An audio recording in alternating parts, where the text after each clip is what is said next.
그리스도 안에서 의롭다 하심.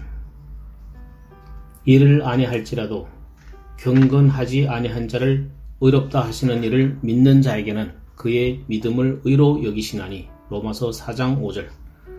우리 자신의 의와 선함으로 의롭게 될 수 없다는 말의 의미는 하나님이 그리스도의 혜택들을 우리의 것이라고 판단하시는 것은 결코 우리의 자격이나 행위가 아무리 훌륭하고 선하다고 하더라도 그것들과는 무관하다는 의미이다.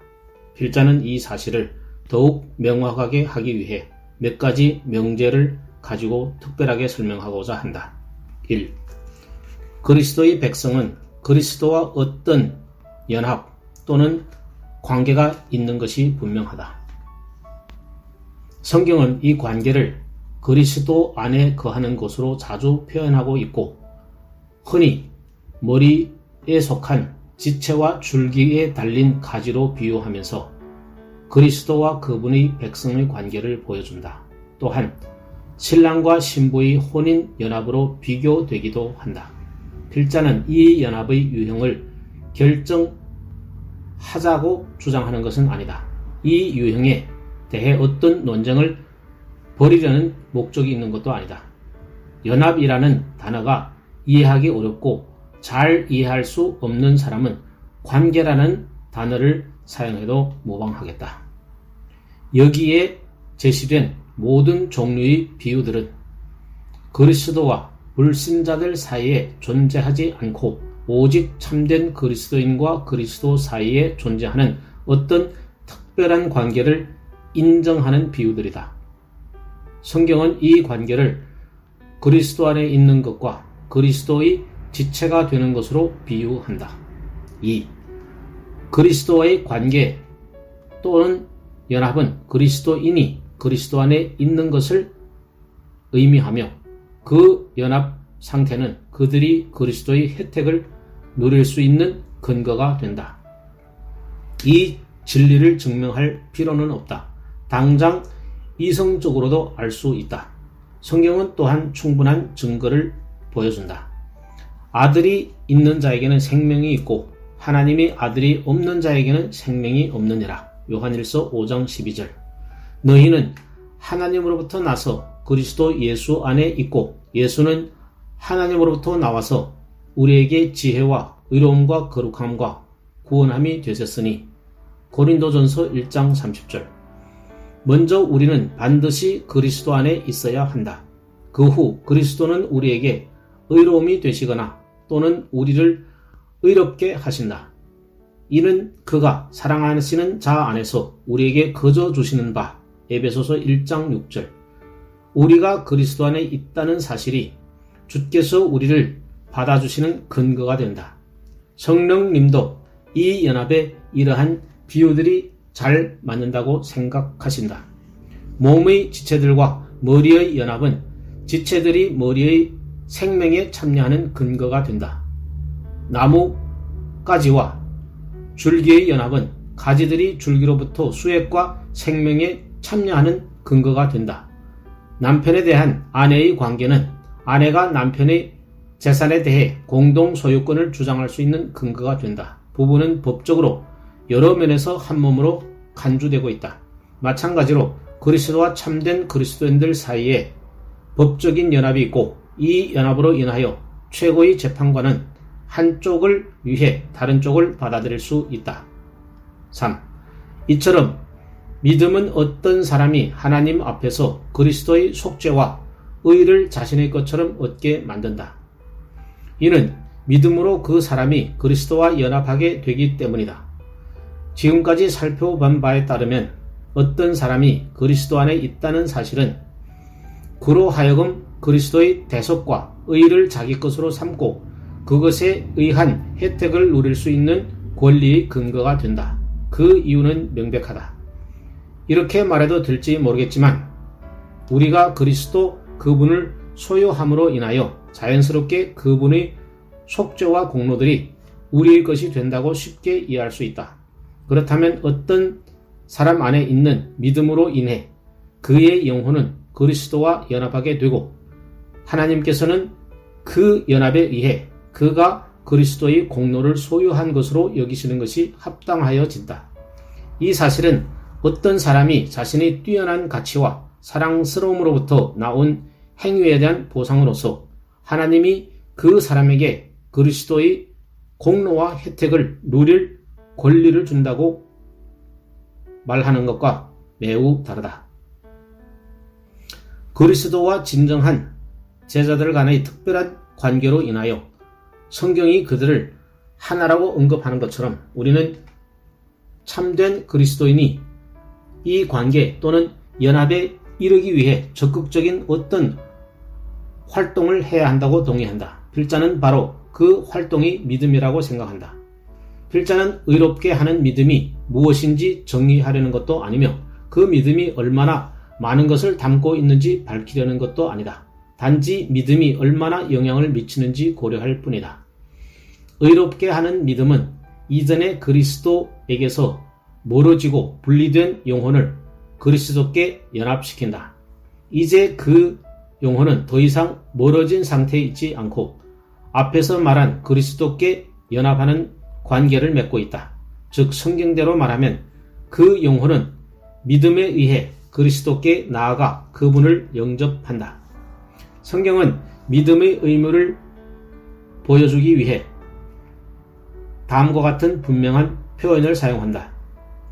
내게 오는 자는 결코 줄이지 아니할 터요 나를 믿는 자는 영원히 목마르지 아니하리라. 그러나 내가 너희에게 이르기를 너희는 나를 보고도 믿지 아니하는도다 하였느니라. 아버지께서 내게 주시는 자는 다 내게로 올 것이요 내게 오는 자는 내가 결코 쫓아내지 아니하리라.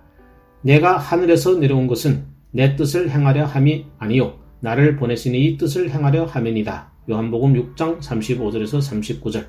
내 아버지의 뜻은 아들을 보고 믿는 자마다 영생을 얻는 이것이니 마지막 날에 내가 이를 다시 살리리라 하시니라. 요한복음 6장 40절. 그 말씀이 너희 속에 거하지 아니하니 이는 그가 보내신 이를 믿지 아니함이라. 너희가 성경에 영생을 얻는 줄 생각하고 성경을 연구하거니와 이 성경이 곧 내게 대하여 증언한 것이니라. 그러나 너희가 영생을 얻기 위하여 내게 오기를 원하지 아니하는도다. 요한복음 5장 38절에서 40절. 나는 내 아버지 이름으로 왔음에 너희가 영접하지 아니하나 만일 다른 사람이 자기 이름으로 오면 영접하리라.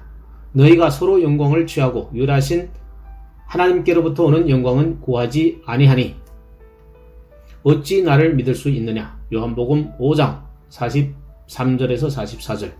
영접하는 자 곧 그 이름을 믿는 자에게는 하나님의 자녀가 되는 권세를 주셨으니 요한복음 1장 12절. 지금 시대에 이 말씀들이 이해하기 어렵거나 알기 어려운 비유라고 한다면 그리스도를 영접하는 것과 그리스도께 나아감 이 두 표현이 비유적인 표현이기 때문일 것이다.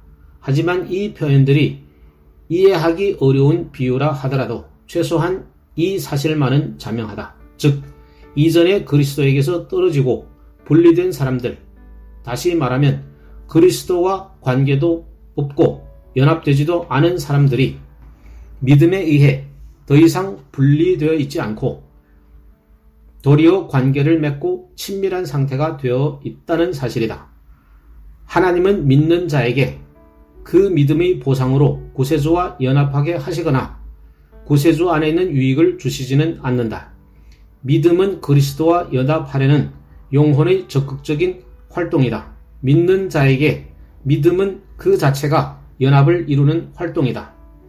하나님은 활동적인 두 지적 존재 또는 인격체 간에 성립되는 연합 안에서 두 측을 하나로 보신다.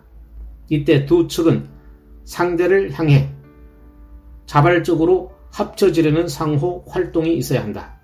하나님은 그리스도의 백성에게 그리스도와 연합할 것을 요구하시며 그들을 활동 및 선택할 수 있는 이성적인 피조물로 대하신다. 하나님은 자발적으로 그리스도와 하나된 자들만이 법적으로 하나로 여겨질 수 있다고 보신다.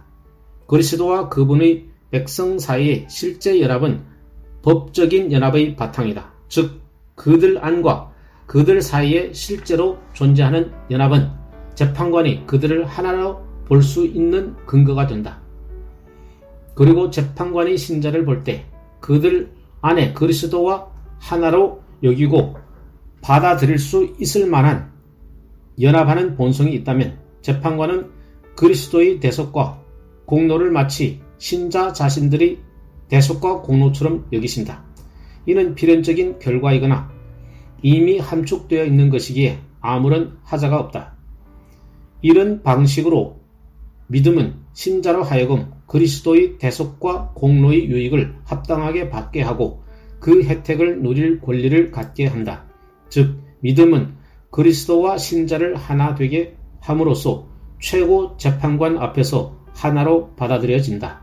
우리는 믿음으로 말미암아 영생을 얻을 자격을 갖게 되는데 이는 우리는 믿음으로 말미암아 생명이신 하나님의 아들을 받기 때문이다. 사도 요한이 아들이 있는 자에게는 생명이 있고 라고 말한 것은 복음서에서 예수님이 하신 말씀을 고려한 것이 분명하다.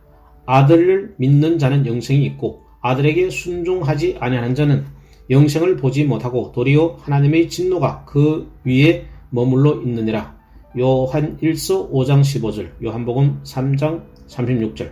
성경은 믿음에 대해 묘사할 때 한 영혼이 그리스도를 영접하거나 그분께 나아가는 것으로 언급한 후 그리스도를 받아들이고 그분께로 나아가 그분과 연합하는 것이 그들이 그분의 혜택을 누릴 수 있는 근거라고 말한다. 그리스도를 받아들이는 사람들에게는 하나님이 자녀가 되는 권세를 주신다. 너희가 영생을 얻기 위해 예수께 오기를 원하지 아니하는도다. 요한복음 5장 40절. 우리는 그리스도의 대속과 공로가 믿음의 보상으로 믿는 자의 것이 된다고 여기는 주장과 그리스도와 그들이 믿음에 의해 연합되어 재판관이 보기에 하나이므로 그리스도의 대속과 공로가 그들의 것이 된다는 주장 사이에 큰 차이가 있다는 것을 알 수 있어야 한다.